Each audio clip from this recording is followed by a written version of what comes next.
Ternyata jasadnya ditemukan yang 2 hari sampai 3 hari Basarnas itu muter-muter gak ketemu. Dan kalau kita lihat cuplikan videonya, dari jenazah tersebut juga masih ini banget, masih lunglai ya. Enggak gemuk-gemuk ya, biasanya di air kaku. Ya mungkin karena memang masih bayi juga, tapi ya selebihnya ya Allah alam ya. Cuman Habib harus ke sini.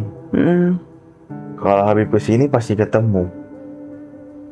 Ya jangan Habib bilang jangan karena gue, karena Allah Ta'ala. Habib ke sana. Baru nyampe, Habib ke pinggir sungai, ibarat kata salam sama ahli yang di sana.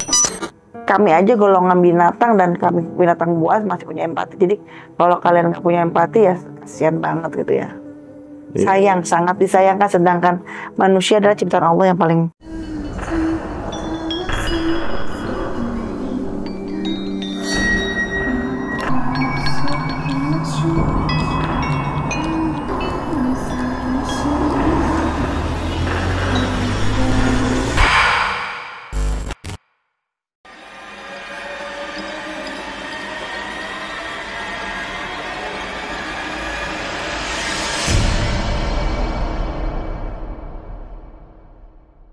Sampurasun, assalamualaikum warahmatullahi wabarakatuh. Hai, apa kabar sahabat-sahabat di rumah dan di mana aja? Gimana kabarnya? Doa kami di sini semoga selalu dalam keadaan sehat walafiat. Malam ini seperti biasa aku ditemani oleh Habib Muhammad Noval Syami Alatas, dan malam ini juga kita akan membahas sebuah fenomena yang sedang dibicarakan. Mau apa? Ayo tebak. Kisahnya berada di Kalimantan, ya. Tapi sebelum saya melanjutkan kisahnya bersama Habib, jangan lupa di subscribe, share, like, and comment. Oke, biar menambah spiritisme buat kami berdua di sini. Oke, langsung aja. Malam ini nih kita mau bahas apa sih, Bib? Apa? Berita yang lagi viral kan? Makhluknya Allah Ta'ala juga ya, makhluk Tuhan yang sejenis buaya. Yang dia nganterin seorang balita yang udah 2 hari atau 3 hari hilang. Cuma diantarnya yang uniknya itu diantar sama buaya. Nah, sangat unik kan kok. Kan kalau kita tahu tuh buaya itu kan katanya binatang yang sangat buas ya, dan sebagian juga ada yang menyatakan bahwa buaya itu binatang yang tidak bersahabat dengan manusia. Tapi ini kenyataannya kok seperti ini gitu. Nah, sebenarnya gimana nih kalau dari segi pandangan Habib sendiri gitu ya tentang fenomena tersebut? Ya mungkin kan sebabnya itu kan pasti ada kan, ada sebab pasti ada akibat gitu. Ada akibat pasti ada sebabnya. Nah, kita lihat dulu cerita tentang bayi ini hilang dulu kan. Ternyata ya memang bayi ini main di belakang rumahnya yang memang papasan sama sungai kan, kalau nggak salah itu di Muara Jawa. Kutai kalau nggak salah di Kertanegara, Kalimantan Timur di situ. Nah, nggak tahu kenapa saat orang tuanya yang ngecek ke belakang itu bayinya udah nggak ada. Bayinya udah nggak ada. Teriaklah histeris, dicarilah minta bantuan sama tim SAR atau dari Basarnas kan. Diselusuri satu sungai Muara itu nggak ketemu sampai 2 hari sampai 3 hari. Ternyata usut dari orang tua anak ini, seorang ibunya itu benar-benar ibarat kata minta maaf lah, membuat chemistry kepada Tuhan Yang Maha Esa. Dia bersimpuh kepada Tuhannya, minta maaf, terus beliau juga melakukan ritual atau puasa, dan subhanallah ya Tuhan nunjukin kuasanya dengan nyuruh makhluknya nganterin tiba-tiba bayi itu. Kalau misalkan yang jadi misteri ini kan Kalau misalkan memang buaya ini karnivora atau pemakan daging, berarti makan segalanya dong. Bahkan banyak yang penelitian ngomong itu daging terenak itu adalah daging manusia, ya kan? Nah, dimakan apa? Ternyata dari kesaksian dari Basarnas sendiri pun itu jasad bayi itu nggak ada cakaran atau gigitan. Oh jadi nggak ada sama sekali ya Bib ya? Nggak ada sama sekali. Masya Allah, maksudnya dengan kuasa ibarat kata doa lah dari seorang ibu bisa menyelamatkan atau mendapatkan titik terang lah. Ternyata jasadnya ditemukan yang 2 hari sampai 3 hari Basarnas itu muter-muter gak ketemu. Dan kalau kita lihat cuplikan videonya, dari jenazah tersebut juga masih ini banget, masih lunglai ya. Enggak gemuk-gemuk ya, biasanya di air itu kaku.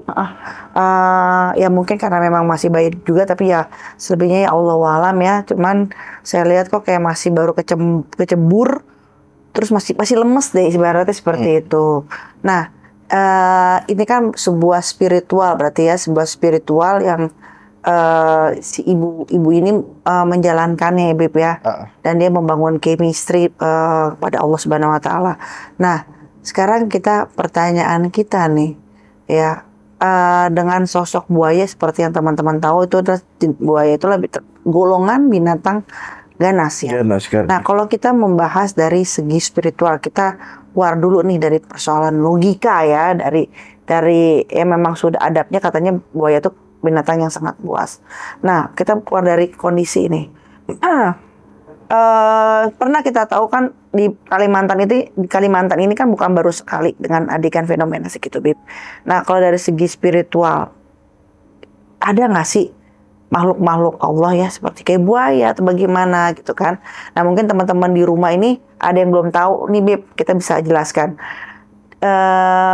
dengan sosok-sosoknya itu ya mungkin dari segi spiritual gimana tuh Bib? Ya ada lah, kalau misalkan dalam bangsa goib pun kan ada yang menyerupai buaya, yang menyerupai ular, yang menyerupai apapun itu ada memang. Bahkan Rasulullah ngomong ada jenis jin yang memang bisa menyerupai hewan. Jadi misalnya kalau kita bilang tuh siluman lah ya, siluman kalau misalkan sebutan orang Nusantara itu adalah siluman. Otomatis Rasulullah pernah menyebutkan bahwa jin itu ada yang bisa berubah menjadi golongan hewan, ada juga yang bersayap, ada juga ini banyak macamnya lah ibarat kata. Nah banyak memang di Kalimantan itu satu sisi memang banyak dalam muara-muaranya itu siluman yang berbentuk buaya gitu. Banyak ya, jadi kan memang sebelum ini juga ada juga ya Bib ya. Banyak sebenarnya, banyak yang terekspos juga ada, yang nggak keekspos juga ada gitu. Kayak misalkan apa namanya berita yang viral ini kan, mayat seorang bayi dianterin buaya gitu kan.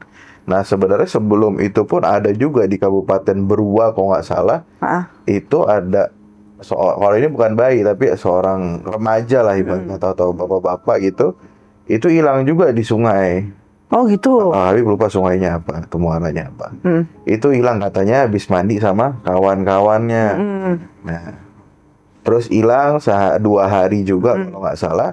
Tiba-tiba entah kenapa itu mayatnya itu digiring sama buaya. Nah, tapi di sini bedanya di bagian apa namanya, di bagian tubuhnya jenazah ini itu ada cakaran sama ada bekas gigitan. Cuman kalau misalkan memang buaya itu benar-benar mau makan ini jenazah, otomatis sudah terkoyak dong. Tidak otomatis.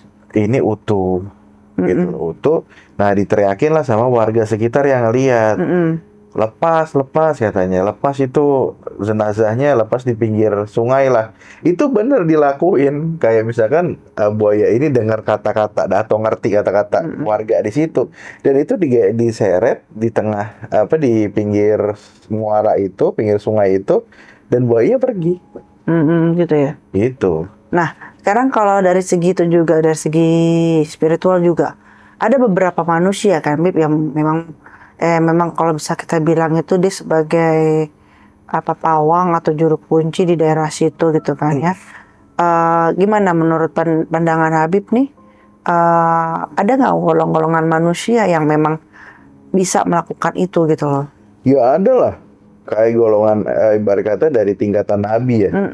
Dari tingkatan nabi juga manusia kan. Iya. Itu ada yang dapat mukjizatnya untuk berbicara sama hewan, bahkan menguasai seluruh hewan yang ada di dunia kan Nabi Sulaiman sama alaihissalam. Nabi Sulaiman atau disebut Solomon itu kan emang mukjizatnya dikasih sama Allah Ta'ala, bisa memerintah hewan juga kan, bahkan bisa menerima jin. Bahkan iblis sekalipun bisa diperintah sama Nabi Sulaiman tersebut. Bahkan bukan makhluk Allah yang kelihatan aja, angin pun bisa diperintah sama Nabi Sulaiman. Makanya kalau cerita Aladin itu sebenarnya magic carpetnya tuh permainan terbang itu sebenarnya terinspirasi dari Nabi Sulaiman. Karena cuma Nabi Sulaiman yang punya karpet terbang. Karena berarti film yang jadi menarik Aladin nih. Jadi berarti film itu memang kalau kita lihat kan tuh memang kan unsurnya tuh Timur Tengah ya, Bib. Jadi itu ternyata diambil dari kisah Nabi Sulaiman, kurang lebihnya seperti itu. Terus nah beliau pun dapat mukjizat. Nah, ada amalan-amalan beliau yang memang beliau amalkan dan memang dikasih ke kita gitu loh. Untuk ibarat kata bisa lah untuk sedikit memerintah kaumnya Nabi Sulaiman, umatnya NabiSulaiman. Hewan itu kan umatnya Nabi Sulaiman, ya kan? Itu ada amalan-amalan tersebut. Kayak misalkan satu zikiran Nabi Sulaiman atau biarkan amalan Nabi Sulaiman yang terkenal itu bisa merintah jin, bisa merintah hewan, ibarat kata ini udah masyhur, udah orang banyak yang tahu kan. Ya misalnya innahu min Sulaiman wa innahu bismillahirrahmanirrahim ala tahlu alaina min kulli muslim. Itu bisa. Cuman memang ada amalan-amalan khususnya kayak dipuasain dulu atau ada ada ritual-ritual khususnya lagi. Iya. Gitu. Pastilah. Jadi ya nggak segratis itu juga ya, Bib ya. Iya. Setiap amalan pasti kalau itu pasti ada puasanya atau hal-hal yang harus dilakuin lah ya. Nah, jadi mungkin nggak untuk wilayah daerah situ ya memang juga ada sebagai juru peliharanya atau sebagai kuncinya lah atau sebagai apanya daerah itu. Pasti ada orang-orang khusus itu kan pasti ada. Allah ini kan memberikan kuasanya. Nggak mungkin Allah itu langsung turun ya ke dunia, hancur dunia ini. Ibarat kata kayak diibaratkan kan kayak kisahnya Nabi Musa kan, iya, betul. Alaihissalam yang mau bertemu dengan Allah Ta'ala, pengen lihat Allah Ta'ala, berarti cuma sedikit cahayanya aja gunung itu hancur gitu loh, sampai Nabi Musa pun terpental. Nah apalagi kita doa gitu kan, kita minta sama Allah Ta'ala, Allah langsung turun untuk menunjukkan kuasanya ya. Hancur dunia, nggak ada yang kuat gitu kan. Nah, mungkin Allah kasih wasilah-wasilahnya, kayak mungkin ada ulamanya di situ, ada budayawannya di situ yang memang tahu seluk-beluk daerah tersebut gitu. Nah, yang di Berua juga pun emang ada kuncinya. Ada kuncinya, beliau ibarat kata sesembahan lah, atau beliau berdoa dengan versinya beliau. Ya alhamdulillah gitu kan. Diperintahkanlah makhluk buaya tersebut emang untuk menyeret itu jenazah gitu. Nah, berarti kan ada sebuah hubungan ya antara ciptaan Allah, intinya tuh antara hewan, ya entah itu hewan itu memang benar jin atau bagaimana, Allah alam, dengan manusia gitu kan. Berarti ada sebuah dialog gitu kan, intinya seperti itu. Nah, dalam dialog itu dan tentunya ada nggak sih kesepakatan atau memang kesepakatannya itu memang berupa satu sembahan atau memang kesepakatannya berupa persahabatan tuh, Bib? Macem-macem, tergantung setiap pribadinya. Jin itu kan punya pribadi sendiri, manusia punya pribadi sendiri. Tinggal bagaimana chemistry-nya antara manusia dan jin tersebut yang orang-orang khusus, yang orang-orang tahu. Cuman kalau misalkan memang kita dalam bentuk kebaikan meminta tolong dengan cara yang baik, otomatis sesama makhluknya Allah pun pasti saling menghormati gitu loh, saling membantu. Itu aja sih sebenarnya. Beda sama memang kita ini meminta benar-benar, itu pasti ada perjanjian, pasti ada ibarat kata mahar lah yang harus dibayar gitu loh. Tapi kalau misalkan kita minta tolong dengan baik, memang kita berdoa sama Allah Ta'ala atau minta sama Tuhan, siapapun itu yang disembah, otomatis ada chemistry itu. Betul. Dan mereka pun makhluk siluman, jin dan sebagainya itu kan punya agamanya masing-masing juga. Mereka juga ada dalam kalangan walinya juga, ada kalangan dari ulamanya, pasturnya atau bikunya. Itu ada semua gitu loh. Sama seperti kita. Nah, chemistry itu kan tetap ada. Kayak misalkan kita sesama manusia, kita minta tolong. Tolong dong ini gini dengan baik. Otomatis orang pun ada chemistry-nya kan di situ mau nolongin kita gitu. Nah, begitupun manusia dengan makhluknya Allah juga dengan yang lain. Jadi dari segi Habib tuh ada tidak tutup kemungkinan ya bahwa hal seperti itu bisa terjadi ya Habib ya. Banyak sebenarnya, banyak banget yang seperti itu gitu loh. Habib pernah satu waktu saat itu ke daerah Cicurug. Cicurug. Habib ditelepon sama ada satu kenalan Habib, ditelepon, Bib, tolongin Bib. Ada anak pesantren nih 3 hari hilang. Ya kan? Kesapu sama air Sungai Cisadane kalau nggak salah di situ, di Cicurug, belakang Cicurug situ. Oh ya udah, insya Allah. Nah di situ pun ada orang spiritualnya juga gitu. Nggak bisa memang belum dikasih wasilah sama Allah Ta'ala kan. Nah tiba-tiba yang kenalan kita juga orang spiritual juga. Tiba-tiba telepon mohon Habib harus ke sini. Kalau Habib ke sini pasti ketemu.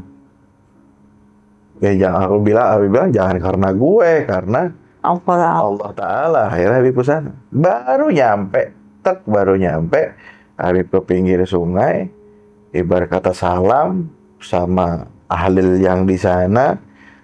Mungkin ada jin-jin yang di sana, kita kan perlu salam juga, menghormati mereka. Iya betul. Ibarat kata niat minta sama Allah Ta'ala. Subhanallah, nggak lama dari itu 15 menit ada kabar. Ketemu. Padahal udah hampir 3 atau 4 hari anak itu hilang, nggak ketemu. Tapi memang udah nggak bernyawa ya. Memang udah. Tapi alhamdulillah ada jasadnya kan. Nah di sini kan pasti ada satu kita minta izin atau mungkin semua takdirnya Allah Ta'ala, tapi kan ada sebab.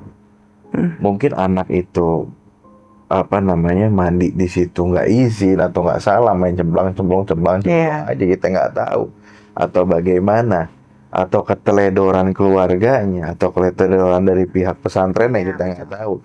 Nah tapi buat teguran juga ya. Tapi intinya kan di sini Allah menunjukkan bahwa chemistry setiap makhluknya Allah itu harus ada. Iya. Jadi konsepnya bahwa ya Allah tadi seperti Habib bilang wasilahnya ya, nggak mungkin Allah turun langsung plung gitu kan, ngasih bluk itu nggak mungkin gitu kan, turun langsung ke bumi bisa bahaya itu. Nah ya mungkin saat itu kayak contohnya Habib ini ya wasilahnya saat itu Habib kan yang bisa menemukan 3 anak yang hilang tersebut gitu kan. Nah tapi konsepnya tuh Habib itu memang minta sama Allah ya harus tetap peran utamanya Allah Ta'ala gitu.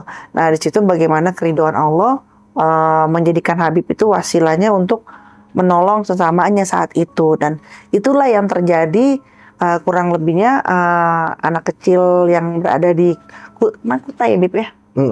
Kurang lebihnya seperti itu. Jadi kalau misalnya seandainya ada manusia di sana yang memang punya keahlian seperti yang tadi saya bilang ya syah-syah aja. Kan terus juga selama itu juga menolong ya Bib ya. Iyalah, memang harus begitu. Banyak mungkin kadang kita juga dikasih unjuk sama Allah Ta'ala, cuman kita nggak sadar gitu. Kayak misalkan kucing biasanya ngeong, tiba-tiba kita gara-gara kucing itu kita terhendat, tiba-tiba di depan ada kecelakaan, harusnya kita yang kena, cuman karena wasilah Allah dari kucing itu bikin ribet kita, ibarat kata akhirnya kita nggak kena kecelakaan. Itu banyak yang seperti itu gitu loh.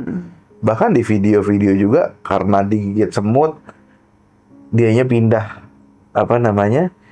posisi, ternyata posisi tersebut mobil ngelaju kenceng, akhirnya nabrak di posisi tersebut, terselamatkan karena semut. Mungkin itu kan wasilahnya Allah Ta'ala, kita nggak tahu. Iya, itu itulah istilahnya kekuasaan Allah ya, Bib, ya. Misteri lah. Misterinya, tapi jadi nggak bisa selamanya tuh diukur dengan logika. Nggak bisa. Dan siapa tahu juga si ibu anak kecil tersebut memang menghormati wilayah penghuni-penghuni yang tidak kasat mata tersebut yang di situ. Siapa tahu ibunya juga menghormati yang ciptaan-ciptaan Allah yang ada di situ selain manusia. Allahu alam, ya mungkin beliau juga tahu di situ ada buaya atau bagaimana, dan beliau juga berkomunikasi atau ya tadi doa ke Allah sehingga akhirnya ada chemistry gitu ya. Jadi intinya sih konsepnya Habib ini gimana Habib? Jadi tetap peran utamanya Allah ya Habib. Ya iya dong, peran utamanya Allah Ta'ala atau Tuhan Yang Maha Esa gitu kan. Yang menguasai dunia ini kan ya Tuhan gitu kan. Ya kita tetap minta sama Allah Ta'ala. Mungkin dengan cara kan kita punya syariat. Syariat orang itu kan beda-beda gitu. Ada yang pakai hiyo lah, ada yang pakai susubuhan, ada yang pakai ini. Intinya kan satu gitu loh. Intinya satu, ya minta sama yang di atas, bukan kita minta sama apa namanya jin atau apa gitu loh. Mungkin wasilahnya beliau, wasilahnya mereka juga, mereka yang punya kuasa di daerah tersebut. Ya udah, kita tinggal ngikutin budaya atau syariatnya itu kan. Yang terpenting kan nggak belok. Cara itu banyak. Cuman kan tujuan satu gitu. Makanya saya selalu bilang, jangan pernah sering menyalahkan cara-cara orang. Kita nggak tahu tujuan mereka apa gitu loh. Ibarat kata kita mau ke kita mau umroh atau pergi haji ke Baitullah kan. Ada yang transitnya dari ke Singapura, ada yang transitnya ke Dubai, ada yang transitnya ke Malaysia, ada yang transitnya ke Oman atau manapun. Tapi kan tujuannya satu, tetap ke Baitullah gitu. Ibarat kata begitu aja konsepnya. Konsepnya ya. Nah, kayak waktu Abi pernah dengar nggak kisah di mana gitu ya, saya lupa gitu juga sama di anak kecil main di pinggiran, akhirnya dia hilang. Terus dapat pesan dari orang petua di situ yang dituakan bahwa nanti kalau ketemu kambing atau apa binatang di pinggir itu jangan dikasarin, gitu, jangan dikasarin atau jadi pukul. Dan ternyata itu anaknya, itu kan, itu juga pernah nggak Habib dengar itu kisahnya? Pernah ya, anaknya berubah jadi kambing karena melakukan sesuatu hal yang memang dilarang. Dan orang tuanya akhirnya ke dunia tersebut kan, ke dunia bapaknya kalau nggak salah. Bapaknya masuk ke dunia alam lain, menjemput, dan itu nanti dibilang kalau misalnya nanti ada ngeliat kambing juga atau apa, jangan dicela. Itu kan nih Bibi, jangan dicela atau di apa. Nah akhirnya masuklah ke dalam dunia tersebut, dunia goib itu. Dan itu juga kejadiannya di sungai, cuman saya lupa Bib, di sungai apa. Saya juga lupa. Saya juga lupa itu, tapi pernah dengar ya. Ada di situ jadi. Nah, iya anaknya itu hilang,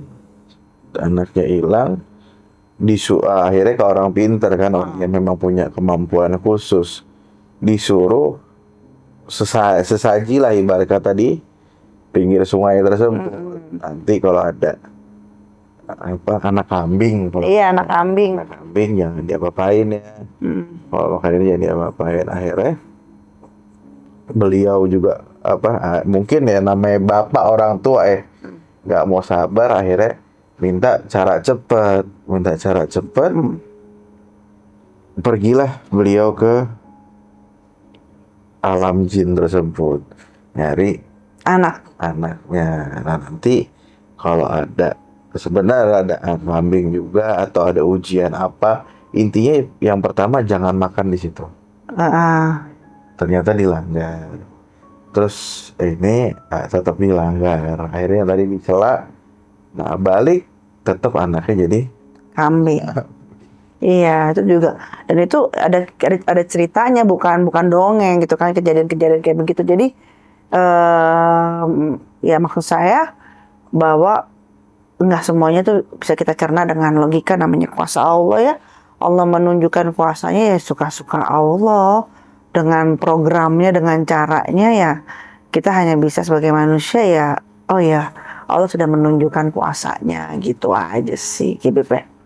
Nah sekarang berarti ada pengalaman dari segi Nabi Allah juga ada, kayak seperti Nabi Sulaiman. beliau bisa bicara dengan binatang ya Beb ya. Dan mungkin ada kisah-kisah lainnya lagi. Nabi siapakah yang sudah pernah bicara dengan binatang yang ganas? Tapi nggak kita ceritakan malam ini atau hari ini. Nanti next akan kita dan ceritakan bahwa ada Nabi kita, Nabi Allah yang berdialog dengan seekor binatang, dan binatang tersebut tuh sangat ganas banget. Udah beribuan tahun dia menetap di sebuah lokasi dan akhirnya berkomunikasi. Nanti itu akan kita bahas tuh Bib, bagaimana hukumnya. Sedangkan kita tahu kan notabene banyak manusia-manusia yang berpikir bahwa binatangnya seperti itu tuh jahat. Ya, nah sekarang gimana sih Bib pandangan Habib untuk makhluk-makhluk Allah yang seperti itu? Apakah memang kita harus usir, bejek, tendang atau apalah? Gimana kalau pandangan Habib?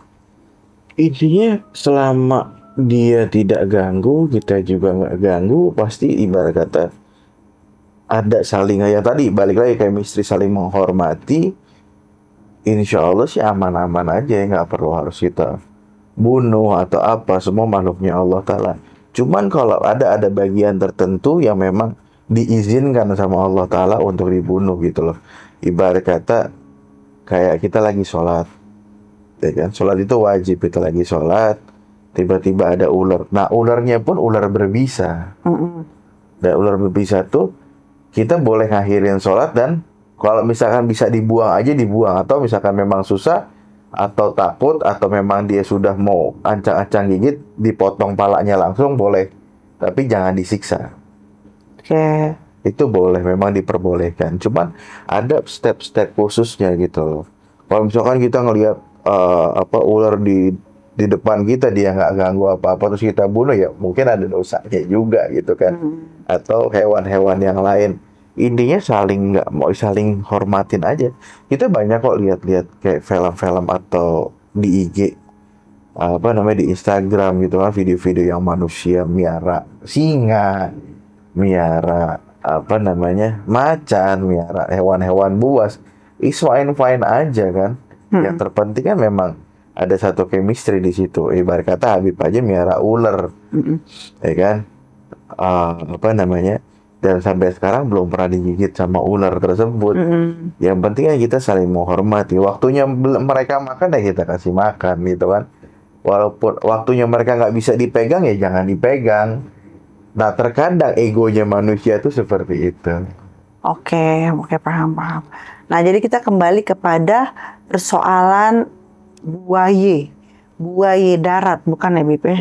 Buaya sungai. Nah, kita kembali ke persoalan buaya. Jadi, tidak ada tutup kemungkinan menurut Habib bahwa buaya tersebut ada unsur gaib. Tidak ada kemungkinan. Berapa persen? Iya, kalau gaib pasti ada ya. Doa atau ritual atau apapun yang dilakukan sama seorang ibu itu kan gaib juga. Ya kalau bisa dibilang 100% ya 100% kuasa Allah Ta'ala. Dan kuasa Allah Ta'ala itu kan gaib. Cuman yang dibilang gaibnya gaib seperti apa gitu kan. Buaya tersebut, apakah buaya tersebut benar murni buaya atau memang ya... Oh ya 50-50 kalau itu. 50%. Karena kita nggak tahu yang diutus sama Allah Ta'ala itu benar buaya, memang asli buaya, wujud buaya, atau memang siluman, kita nggak tahu di situ. Cuman karena buayanya juga nggak munculin diri banget. Di atas itu kan ya kayak Bebe. Jadi tuh anak kecil di atas itu kan. Di atas buayanya gitu. Ya makanya dituntun gitu. Jadi kita Habib juga belum lihat jelas. Dan pas ketika itu kan disuruh letakkan di pinggiran-pinggiran, dan benar-benar diletakkan loh. Iya. Gila loh, benar-benar itu loh. Luar biasa, Masya Allah. Nah itu kan chemistry. Apalagi yang kalau nggak salah di Thailand atau di mana gitu. Itu ada seorang kakek-kakek yang benar-benar itu buayanya bisa nurut sama dia. Kalau dipanggil, ya dia muncul. Dimandiin malah. Dimandiin, dipelukin. Dan dia berenang bareng di sungai. Gitu loh. Dan itu emang kayak ibarat kata sahabat gitu. Nggak ada gigit-gigitan sampai mematikan gitu, nggak ada. Itu ada seperti itu. Itu bahkan bukan siluman kan. pure buaya gitu, buaya muara malah yang gedenya bisa 12 meter atau berapa. Ilahi, Ya kan? tuh kaki ditelan juga, langsung hilang. Ya kan? Nah, tutup kemungkinan juga yang di Kutai ini, ya 50, kalau kami bilang sih 50-50 ya, 50% gitu loh. Bisa itu buaya dari emang siluman, bisa buaya dari buaya asli. Karena kita harus lihat langsung ya Bib ya. Ya, Menyatakan tuh buaya benar-benar buaya atau ya tanda kutip kita harus ke lokasi langsung gitu. Cuman ya alhamdulillah ya ditemuin walaupun memang sudah menjadi jasad ya Bib ya. Tapi saya dan Habib ingin mengucapkan turut berduka cita gitu ya Bib ya. Ya kita ambil hikmahnya bahwa ya hati-hatilah. Buaya tersebut juga memberikan pesan ke kita gitu di tengah keadaan yang dunia sedang seperti ini bahwa pada hakikatnya binatang aja bisa menolong manusia gitu ya. Kenapa antara manusia tidak bisa saling tolong menolong gitu. benar. Jadi tegur oleh buaya nih Bib. Kita Jangan kalah sama hewan lah ibaratnya. jangan kalah nih sama saya. Saya dari luar kelihatannya buas kan. Kalian semua tahu juga mereka kan pemakan ya mangsanya juga daging juga gitu, nggak makan tumbuhan. Cuman masih ada rasa empati gitu kan. Itu pesan moralnya sih kalau menurut saya teguran. Dan teguran itu melalui binatang. Mungkin zaman sekarang udah banyak yang lupa manusia menjadi manusia gitu. Hakikatnya seperti itu gitu loh. Kalau saya sih ngambil sebuah hikmahnya seperti itu gitu loh. Dari setiap proses kejadian pasti ada hikmahnya gitu. Bahwa kami aja golongan binatang dan kami binatang buas masih punya empati. Jadi kalau kalian nggak punya empati ya kasihan banget gitu ya. Sayang, sangat disayangkan. Sedangkan manusia adalah ciptaan Allah yang paling sempurna. Ya itulah, gitu. banyak manusia yang dihewanikan. Nah, Manusia kan begitu. betul. Dan banyak manusia yang bersifat hewan. Nah itulah jadi intinya kita jadi introspeksi lah. Introspeksi bersama bahwa kita malu lah sama buaya gitu. Buaya itu kamu lihat sendiri kan serem, ledakan, pokoknya jelek lah katanya binatang, nggak ada lucu-lucunya ya. Kalau kucing kan memang lucu, anjing lucu, begitu kan burung juga seperti itu. Nah, kalau buaya gimana mau lucu ya Bib ya? Dielus saja kasar. Ya ada lucu-lucu. Ini yang ada lucu-lucunya. Dia merem aja baru dari ngang doang aja katanya kayak memangsa kita padahal mah nggak kayak gitu stylenya gitu. Tapi setuju kan Bib konsepnya malam ini seperti itu? Kalau itu ada bagian dari teguran ya peringatan Allah gitu ya. Bahwa apalagi kejadian ini di awal tahun loh Bib. Iya, mungkin peringatan atau untuk tahun ini gitu. Betul, aku setuju. Peringatan untuk tahun ini bahwa kita harus bisa memanusiakan manusia lah maksudnya punya empati, punya nurani lah seperti itu gitu loh. Jangan kalah sama binatang, coy. Jangan anggap remeh kuasa Allah lah intinya. Iya, betul. Setuju. Setuju sekali. Oke. Nah, untuk cerita malam ini silakan komen, silakan terutama share dengan senang hati saya. Komen yang indah-indah aja, kita yang baik-baik aja gitu kan. Ya karena kalau kita mau bicara kuasa Allah, gak bisa pakai logika. Kembali saya ingatkan seperti itu. Karena kasihan kalau kamu bicara tentang kuasa Tuhan, kamu dengan menggunakan logika, aduh, sayang sekali. Karena kamu gak akan bisa merasakan betapa keindahan Allah Subhanahu wa Ta'ala di hati kamu gitu. Oke, gitu aja Bib. Ada lagi Bib? Udah? Oke, untuk kisah hari ini di close. Tunggu kisah-kisah saya selanjutnya. Ada pembahasan-pembahasan yang tentang Nabi Allah yang bagaimana beliau bicara dengan seekor binatang. Dan binatang itu juga masih binatang ganas juga. Ini bisa menjadi contoh kita lagi gitu kan. Tunggu di tayangan berikutnya. Oke, jangan lupa di like, subscribe, share, and comment. Terutama share yang sebanyak-banyaknya biar saya bersama Habib Muhammad Noval Syamil Atas bisa memberikan cerita-cerita dan Bib? Kisah-kisah yang makin ke depannya terus menarik dan menarik. Kalau misalnya ada ide dari kalian nih, Bun atau Habib, coba dong bahas soal kisah ini gitu kan, silakan aja gitu ditulis di komen ataupun yang udah ada Telegram masuk dalam grup Telegram saya, silakan komen. Apa namanya itu grupnya? Sahabat Feni. Sahabat Feni Rama. Sahabat Feni Rama ya, Telegramnya silakan aja masuk ke dalam grup tersebut dan bisa komen juga ke situ kisah apa yang akan kami bahas. Nanti insya Allah kalau kami ada waktu akan kami bahas. Oke? Assalamualaikum warahmatullahi wabarakatuh. Salam bahagia. Warahmatullahi wabarakatuh.